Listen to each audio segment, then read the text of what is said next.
I watch Sonic Boom, so you don't have to. When it comes to Sonic, Sonic Boom is something. This series served as a reboot to the franchise in the Japanese series Sonic X by following Sonic and friends throughout their adventures based on the smash hit game Sonic Boom Rise of Lyric. A game released on the premier Wii U console should give you an idea of what to expect from this series, but let me tell you, nothing can compare to this quirky meme generator of a show that is Sonic Boom. This series was so bizarre that I decided to watch every episode and talk about the good, the bad, and the straight up ugly that is Sonic Boom. Note, this video is not associated with Alpharads gameplay on Sonic Boom. However, I will reference his playthrough throughout the video. I'll link the video in the description, and with that, let's get started.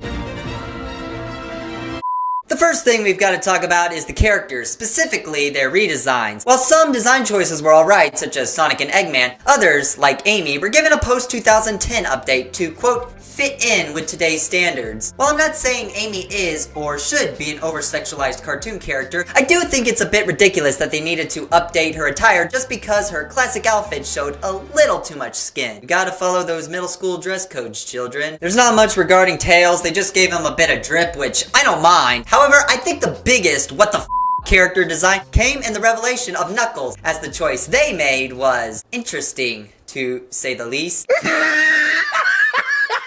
Knuckles is just so...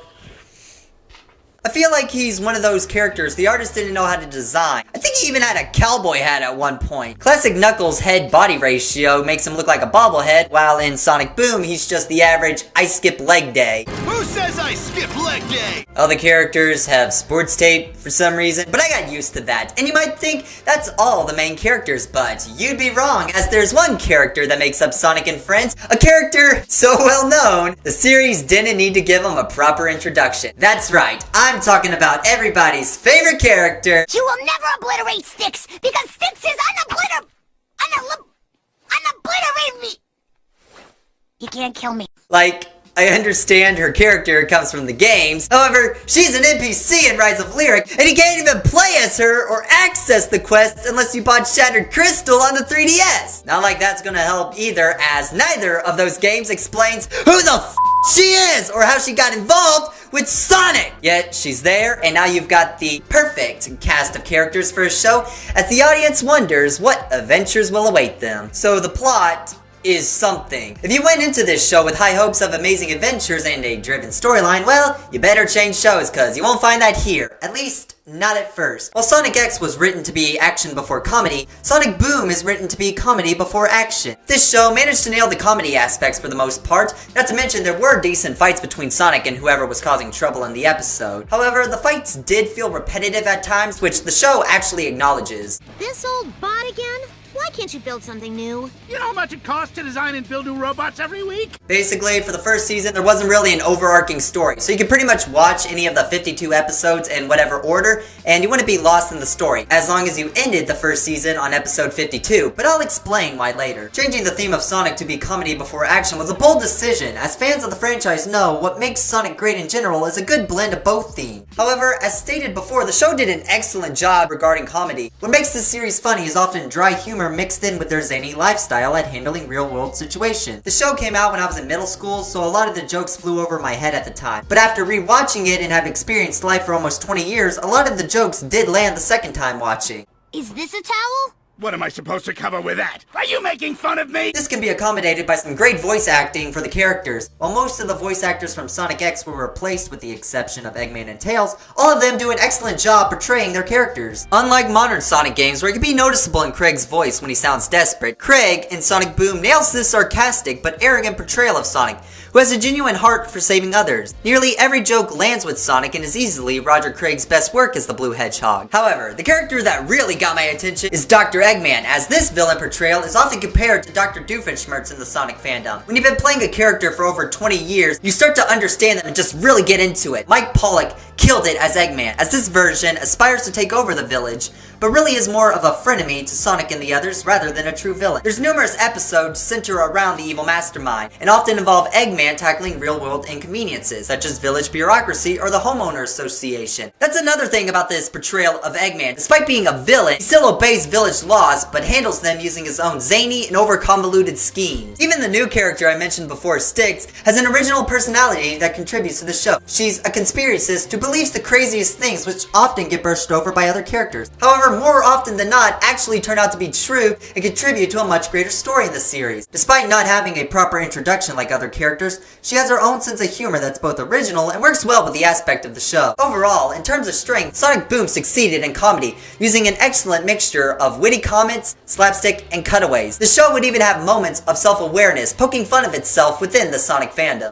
Game companies always ruin their beloved franchises. They never should have changed the color of Tomatopotamus's legs. Now, despite doing well in terms of comedy, not everything was great with this series. I may have praised characters like Sonic, Eggman, and even Sticks, but that's only half the main cast. Amy's character was more or less level-headed, and unlike Sonic X, where she was so bluntly in love with the blue hedgehog, this version of her, while still loves Sonic, is in a more discreet manner. To put it simply, Amy in the original series was the Isabella to Phineas of Sonic, while in this version, her character is pretty much a modern feminist. Tails in Sonic Boom is just as smart as his persona in Sonic X, and is a loyal partner to the mascot. And that's about it. I will say, he was a lot more independent compared to his persona in game, but as stated before, he was one of only 2 original voice actors to be brought back for the reboot, so you'd think Colleen would have done more and just really gotten into character. Lastly, there's Knuckles. This character change had the most issues compared to the rest, along with being Knuckles in Sonic Boom is a straight up dumbass. He may be the bronze of the team, but that doesn't mean he has to be a complete bozo. In Sonic X, Knuckles was smart and cultured. He wasn't a brainiac, but he wasn't a meathead like the show points out.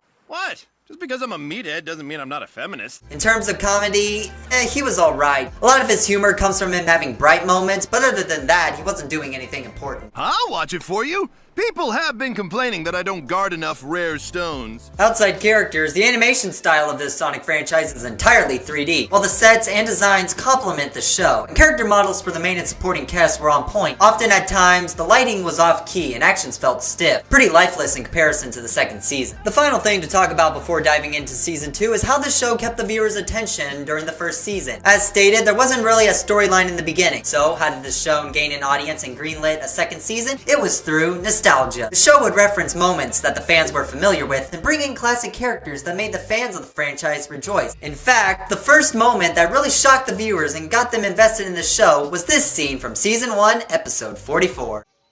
Where'd he go?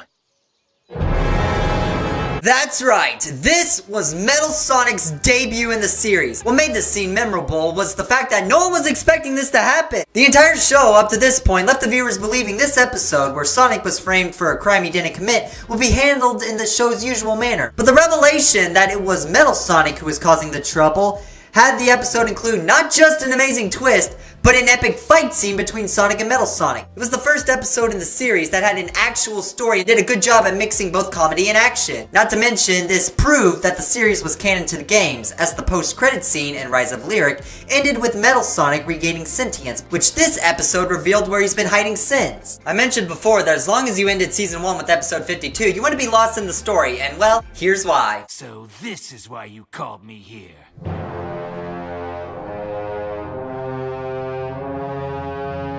That's right, the season finale was also Shadow's debut in the series, once again piggybacking off nostalgia and fandom. The series up to this point introduced a wide variety of new characters, including villains. This episode had them all team up against Sonic and the others under Dr. Eggman in hopes of defeating them. Shadow would later join the fight in the episode out of pure spite against Eggman and his failed attempt to defeat Sonic. Sonic and Shadow went to ham with one another before Shadow gets pissed and leaves, thus concluding the first season with a retro debut, a cliffhanger, and a setup for a season 2. We'll fight again soon, Sonic, but next time on my terms.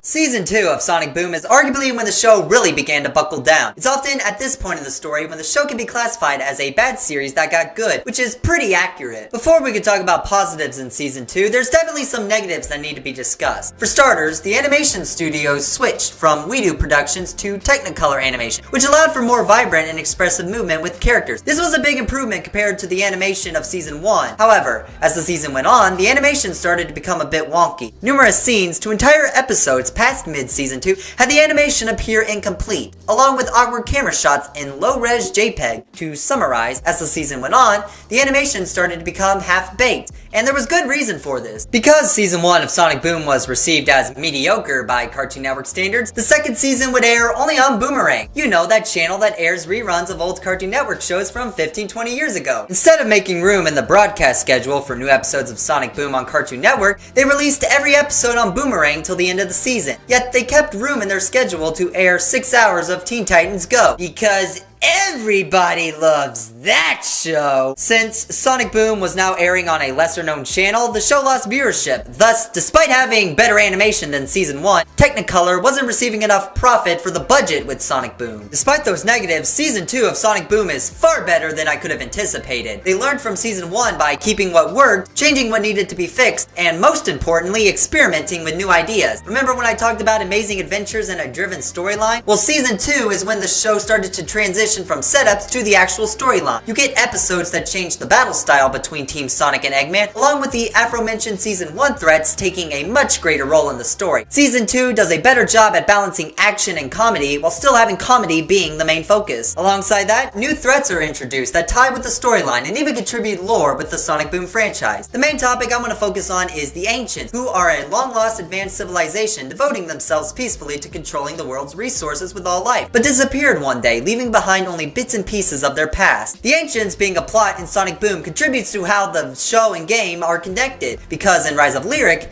the main antagonist is the last of the Ancients and essentially led to their downfall. Of course, you wouldn't realize this or care if you had actually played Rise of Lyric. Ain't that right, Alpharad? What the fuck just happened? In all seriousness, while the Ancients weren't anything big in season 2, the back and forth episodes felt like the show was building up to a major storyline about their past and a dark truth about the island. I won't go into a deep discussion, but essentially, technology can be found across the island, along with ancient caves containing information about their past, inscribed in a forgotten language. The only known character in the show who can decipher it is Charlie, who, before becoming a villain, was an archaeologist studying their past. That's basically the Cliff Notes version, but if you really got into the lore, there's the theory about how the Froglodites may have been connected to the Ancients, or how the robotic city in the clouds, Morristown, is actually a refugee of all the artificial life from the time of the Ancients. Has any of this been confirmed? No, and that's the sad part. Looking back on it, Sonic Boom had the same formula as other Cartoon Network phenomenons such as Adventure Time or Steven Universe, but wasn't given a chance to really develop like either of them. Like I said before, animation quality began to decline as the season progressed, and for the most part, Technicolor seemed to be saving what was left in the budget for the season finale. The season 2 finale aired in 2017, and a climactic 2-part story between Teen Sonic, Eggman, and Shadow. Yep, Shadow's back for the season 2 finale, y'all. In all honesty, the story was pretty entertaining. It did an excellent job balancing both comedy and action, along with some high stakes towards the end. With all that said, I guess the only question left is, how did season 2 of Sonic Boom conclude? Well, let's find out. I'm not thrilled with the results, but I must admit I'm impressed with how you saved the universe. I'll be back, Sonic, but next time, on my terms. And they never did. After 2 seasons, 104 episodes, and 2.5 games, Sonic Boom was officially cancelled. Other than the fact that they ended season 2 the same as season 1, the only negative I have to say is, what the hell is that? Even though they tried to save what was left in the budget for the finale, they still came up short, and I can't watch this without my eyes gouging from this poorly animated final scene. Despite their best efforts, with the transition from channels, along with decline in animation quality from a decreased viewership, Sonic Boom left just as fast as it arrived. Well, there's always more to be said. To sum it up, Sonic Boom was an underappreciated masterpiece. Despite the world against it, Sonic Boom pushed through till the end and achieved its goal in changing the franchise, while leaving a mark within the Sonic community and fans everywhere. In the end, no matter what you think or how you feel about this series, the one thing we can all agree on is that it was definitely Sonic who gave Luffy his lucky straw hat. Meme! Approved!